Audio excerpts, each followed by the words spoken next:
Hello friends, welcome to our channel Aarambh classes. आज के इस वीडियो में हम लोग Bihar state TGT social science में प्रीवियस ईयर में जो भी क्वेश्चंस पूछे गए हैं उसको आपके साथ डिस्कस करेंगे। तो बिना देर किए चलिए आज का ये वीडियो शुरू करते हैं।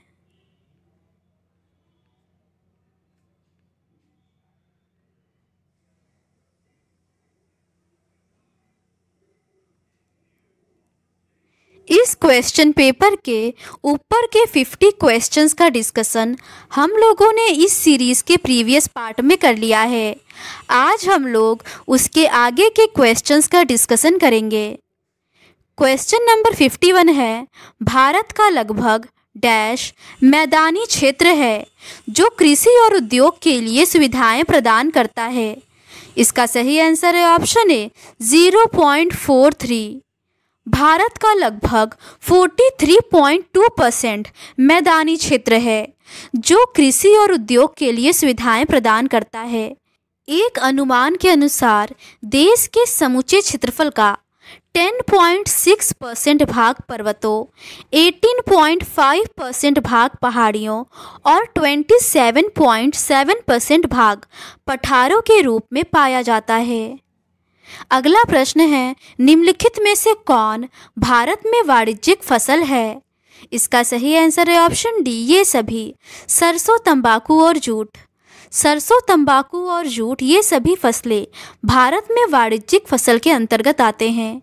नकदी फसलों के अंतर्गत उन व्यापारिक फसलों को सम्मिलित करते हैं जिन्हें आमदनी के लिए सीधे या अर्ध प्रसाधित रूप से किसान द्वारा बेचा जाता है।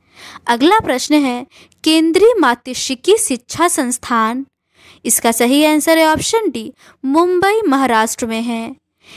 केंद्रीय मात्स्यिकी शिक्षा संस्थान मुंबई, महाराष्ट्र में स्थित है। अगला प्रश्न है, निम्नलिखित में से कौन नवीकरणीय संसाधनों का उदाहरण है?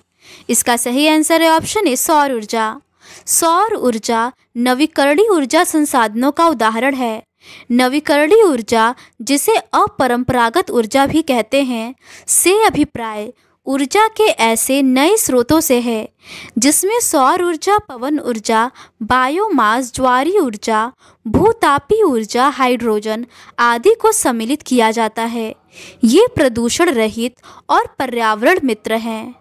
अगला प्रश्न है, राणा प्रताप सागर बांध डैश में स्थित है। इसका सही आंसर है ऑप्शन सी राजस्थान में। राणा प्रताप सागर बांध राजस्थान में स्थित है। राणा प्रताप सागर बांध यमुना की सहायक नदी चंबल पर निर्मित एक बांध है। यह बांध राजस्थान के चित्तौड़गढ़ जनपद में रावत भाटा के पास निर्मित है। इसे विद्युत उत्पादन तथा सिंचाई हेतु निर्मित किया गया है। अगला प्रश्न है, निम्नलिखित में से कौन सा ताजे जल संसाधनों का स्रोत नहीं है? इसका सही आंसर है ऑप्शन डी महासागर। महासागर ताजे जल संसाधनों का स्रोत नहीं है। अलवड़ जल के मुख्य स्रोत नदी, तालाब, सोते एवं हिमनद है। महासागरों एवं समुद्रों का जल लवड़ी होता है। अगला प्रश्न है, उस नदी का नाम बताइए जिस पर हीराकुंड स्थित है। इसका सही आंसर है ऑप्शन डी महानदी।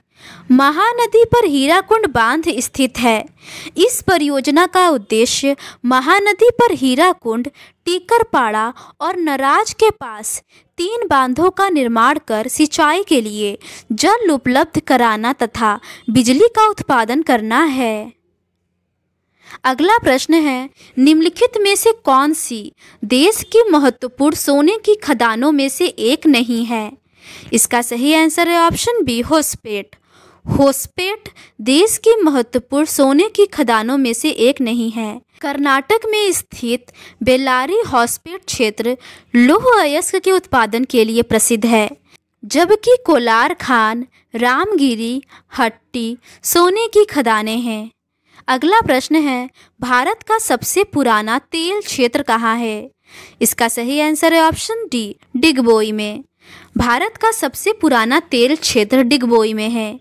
1889 ईस्वी में डिगबोई के पास तेल खोजा गया। 1953 तक डिगबोई क्षेत्र देश में कच्चे खनिज तेल का एकमात्र उत्पादक था। डिगबोई तेल क्षेत्र असम के डिब्रूगढ़ जिले में स्थित है। अगला प्रश्न है, रेड डेटा बुक क्या है? इसका सही आंसर है ऑप्शन डी, उपरोक्त में से सभी सही हैं। सामान्य प्रजातियों के विलुप्त होने के खतरे से अवगत किया जाता है। संकटग्रस्त प्रजातियां सामान्य रूप से चिन्हित होते हैं। स्थानीय स्तर पर संकटग्रस्त प्रजातियों की पहचान एवं उनके संरक्षण से संबंधित कार्यक्रम को प्रोत्साहन देना। अगला प्रश्न है, निम्नलिखित में से किस प्राणी के लिए जैव विविधता अत्यंत महत्वपूर्ण है? इसका सही आंसर है ऑप्शन सी, मनुष्य के लिए। मनुष्य के लिए जैव विविधता अत्यंत महत्वपूर्ण है। जैव विविधता से जीव प्रजातियों, आनुवांशिक तथा परितंत्र की विशेषताओं का पता चलता है। मानव समाज के लिए परितंत्र से बहुत से प्रत्यक्ष एवं अप्रत्यक्ष लाभ हैं। मानव समाज को भोजन उद्योग के लिए कच्चा माल और औषधियाँ परितंत्र से प्राप्त होती हैं। अगला प्रश्न है, कौन सा ऊर्जा स्रोत अनवीकरणीय है? इसका सही आंसर है ऑप्शन सी, कोयला। कोयला अनवीकरणीय ऊर्जा का स्रोत है, जबकि सौर ऊर्जा, पवन और जल नवीकरणीय ऊर्जा के स्रोत हैं। अगला प्रश्न है, भारत के किस राज्य में सौर ऊर्जा के विकास की सर्वाधिक संभावनाएं हैं? इसका सही आंसर है ऑप्शन बी, राजस्थान में। भारत के राजस्थान राज्य में सौर ऊर्जा के विकास की सर्वाधिक संभावनाएं हैं। देश में राजस्थान, गुजरात और लद्दाख सौर ऊर्जा के विकास के उपयुक्त क्षेत्र हैं। अगला प्रश्न है, निम्नलिखित में से कौन हाइड्रो पावर का नुकसान है? इसका सही आंसर है ऑप्शन ए, वे वनों की कटाई का चरण बनते हैं और वन्य जीवन को प्रभावित करते हैं। अगला प्रश्न है, चूना पत्थर का उपयोग किस उद्योग में होता है? इसका सही आंसर है ऑप्शन बी, सीमेंट उद्योग में। चूना पत्थर का उपयोग सीमेंट उद्योग में होता है। सीमेंट उद्योग में कच्चे माल के तौर पर चूना पत्थर इस्पात कारखानों के धातु मल, उर्वरक कारखानों के अवमल का उपयोग किया जाता है। अगला प्रश्न है, भारत के पहले समाचार पत्र का नाम क्या है? इसका सही आंसर है ऑप्शन सी, बंगाल गजट। भारत में पहला समाचार पत्र बंगाल गजट है। यह समाचार पत्र अंग्रेजी भाषा में था। इसे कलकत्ता जनरल एडवर्टाइजर के नाम से भी जाना जाता था। अगला प्रश्न है, निम्नलिखित में से कौन सूती वस्त्रों का केंद्र है? इसका सही आंसर है ऑप्शन ए, जलगांव। जलगांव महाराष्ट्र में है। ये सूती वस्त्रों का केंद्र है। भारत में आधुनिक ढंग से सूती वस्त्र उद्योग का प्रथम सफल कारखाना की स्थापना 1854 में मुंबई में कवाजजी डावर द्वारा की गई थी। अगला प्रश्न है, भारत में 60% चीनी मिलें डैश और में स्थित हैं?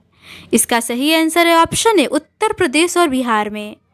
भारत में 60% चीनी मिलें उत्तर प्रदेश और बिहार में स्थित हैं। अगला प्रश्न है, भारत विश्व के कच्चे इस्पात उत्पादकों में डैश स्थान पर है? इसका सही आंसर है ऑप्शन सी, दूसरे स्थान पर। अगला प्रश्न है, भारत के कुल भौगोलिक क्षेत्र का कितना प्रतिशत भाग वन आच्छादित है? इसका सही आंसर है ऑप्शन डी, 21.71%।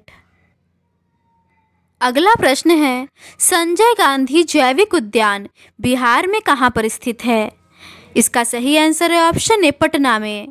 संजय गांधी जैविक उद्यान बिहार राज्य के पटना में स्थित है।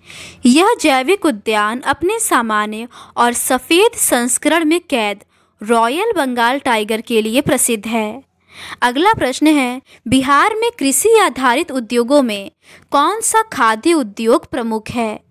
इसका सही आंसर है ऑप्शन डी, अनाज आधारित उद्योग। बिहार में कृषि आधारित उद्योगों में अनाज आधारित उद्योग एक प्रमुख उद्योग है।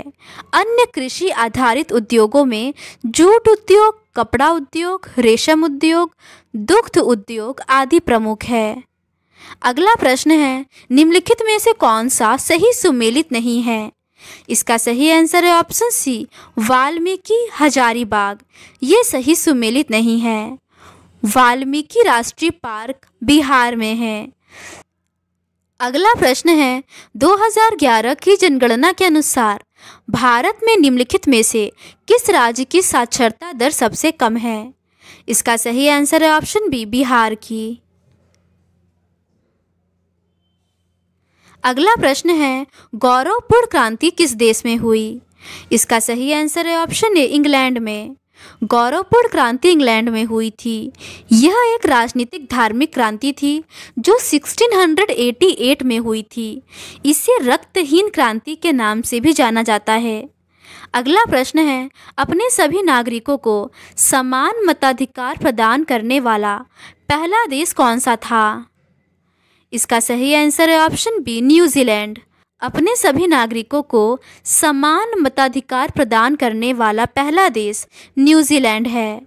न्यूजीलैंड दुनिया का पहला स्वतंत्र देश था जिसने महिलाओं को भी पुरुषों के बराबर वोट देने का अधिकार दिया। अगला प्रश्न है, निम्नलिखित में से कौन सा कथन सत्य है? इसका सही आंसर है ऑप्शन डी, उपरोक्त सभी। लोकतंत्र में बहुमत और अल्पसंख्यक की राय स्थायी नहीं होती है। लोकतंत्र में यह भी आवश्यक है कि बहुमत का शासन धर्म या नस्ल या भाषाई समूह के आधार पर बहुसंख्यक समुदाय का शासन न बन जाए।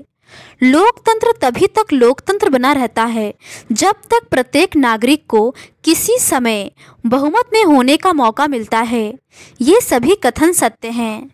अगला प्रश्न है, संयुक्त राष्ट्र के निकाय का नाम बताइए जो संसद की तरह कार्य करता है। इसका सही आंसर है ऑप्शन ए, महासभा। संयुक्त राष्ट्र में महासभा संसद की निकाय की तरह कार्य करता है। अगला प्रश्न है, सोवियत संघ किस वर्ष टूटा? इसका सही आंसर है ऑप्शन सी, 1991 में। सोवियत संघ का विघटन 25 दिसंबर 1991 को हुआ। सोवियत संघ के तत्कालीन राष्ट्रपति मिखाइल गोर्बाचेव ने इस्तीफा दे दिया और उसी दिन आधिकारिक तौर से सोवियत संघ का अंत हो गया। इसके साथ 15 स्वतंत्र देशों का गठन हुआ जिसमें प्रमुख है रूस, यूक्रेन, बेलारूस, कजाकिस्तान इत्यादि। अगला प्रश्न है, लोकसभा में अनुसूचित जनजातियों के लिए आरक्षित सीटों की संख्या कितनी है? इसका सही आंसर है ऑप्शन बी, 47। लोकसभा में अनुसूचित जनजातियों के लिए आरक्षित सीटों की वर्तमान संख्या 47 है। अनुसूचित जाति के लिए आरक्षित सीटें 84 हैं।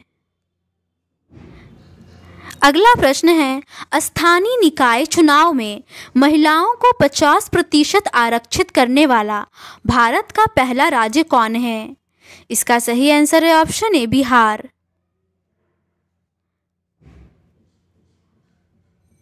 बिहार के बाद अन्य कई राज्य ने भी महिलाओं के लिए 50% आरक्षण लागू किया। वे राज्य हैं राजस्थान, मध्य प्रदेश, छत्तीसगढ़, झारखंड, केरल, महाराष्ट्र, उत्तराखंड, पंजाब, ओडिशा, कर्नाटक, तमिलनाडु, त्रिपुरा और पश्चिम बंगाल। अगला प्रश्न है, संविधान सभा का स्थायी अध्यक्ष कौन था?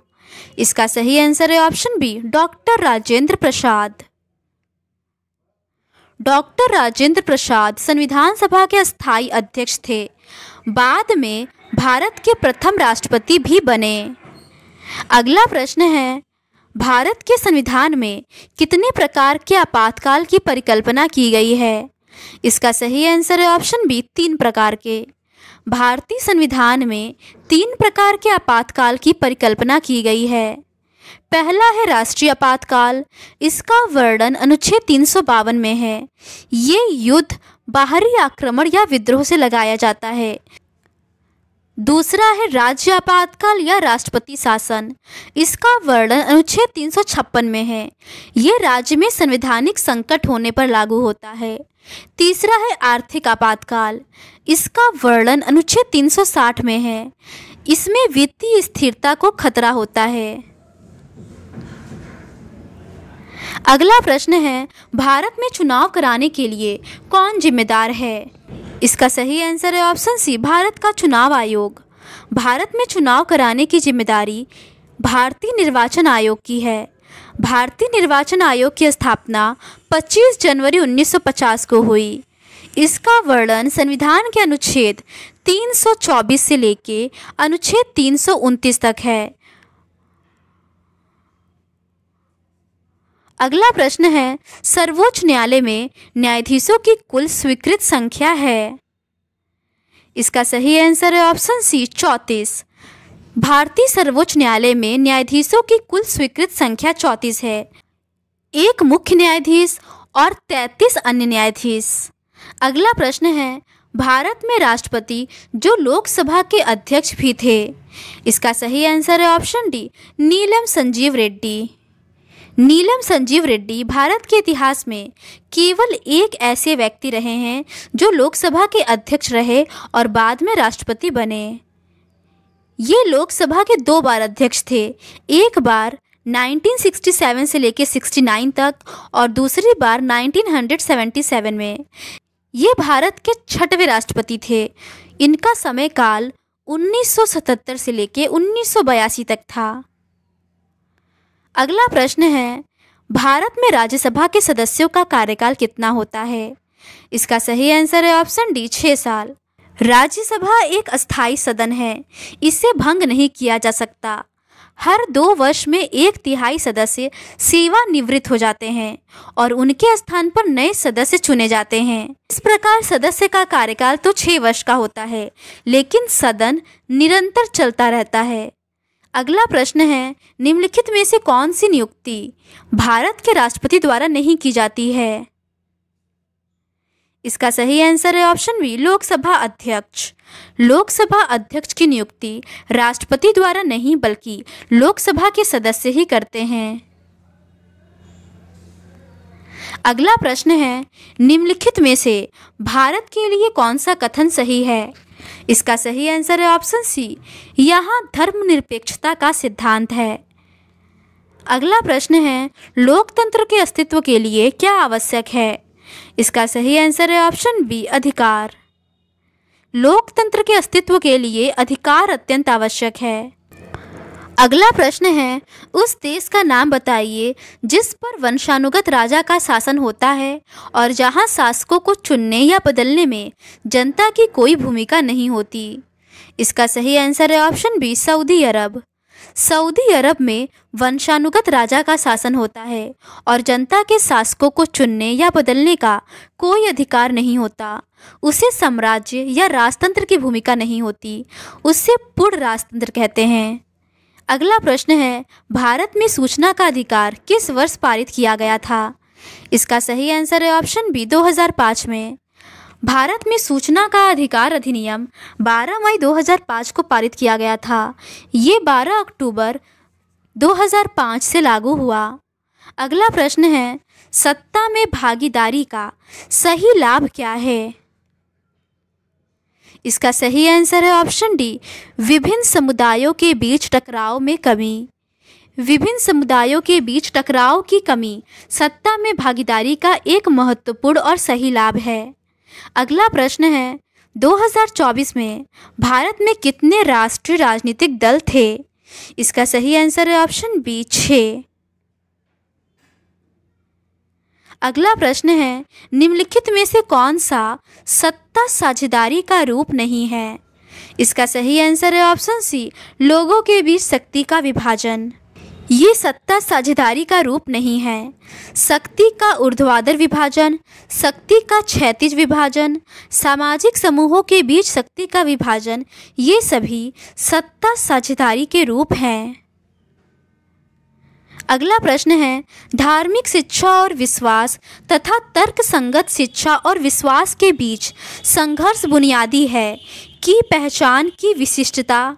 इसका सही आंसर है ऑप्शन सी, पुनर्जागरण। धार्मिक शिक्षा और विश्वास तथा तर्क संगत शिक्षा और विश्वास के बीच संघर्ष को पुनर्जागरण काल का एक बुनियादी संघर्ष माना जाता है।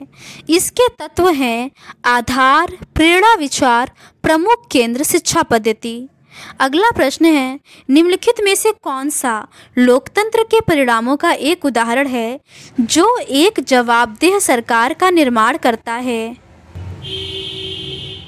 इसका सही आंसर है ऑप्शन ए, प्रमुख नीतियों और कानूनों पर सार्वजनिक बहस के लिए खुला। जब लोकतंत्र में प्रमुख नीतियों और कानूनों पर सार्वजनिक बहस के लिए मंच खुला होता है तो इससे यह सुनिश्चित होता है कि सरकार जनता को जवाब दे रही है और उसके निर्णय पारदर्शी है। इससे सरकार की जवाबदेही तय होती है, जो कि लोकतंत्र की एक मुख्य विशेषता है।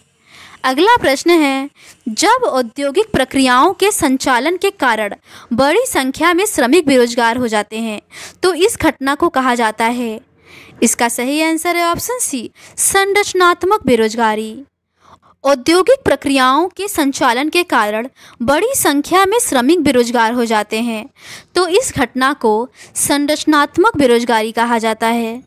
अगला प्रश्न है, जॉन रॉल्स के अनुसार समाज में संसाधनों को वितरित करने का सबसे तर्कसंगत और उचित तरीका क्या है? इसका सही आंसर है ऑप्शन ए, सभी के लिए समान वितरण। अगला प्रश्न है, उस देश का नाम बताइए जहां महिलाओं को वोट देने का अधिकार नहीं दिया गया है। इसका सही आंसर है ऑप्शन बी, सऊदी अरब में। सऊदी अरब में महिलाओं को वोट देने का अधिकार नहीं है। हालांकि 2015 में महिलाओं को स्थानीय चुनावों में वोट देने और चुनाव लड़ने का अधिकार दिया था, लेकिन अभी भी कई राजनीतिक अधिकारों और व्यापक मताधिकार में महिलाओं को पूरी स्वतंत्रता नहीं मिली है। तो आज के इस वीडियो में बस इतना ही। अगर आपको ये सीरीज़ पसंद आती है तो please do subscribe to our channel and like this video. Thank you.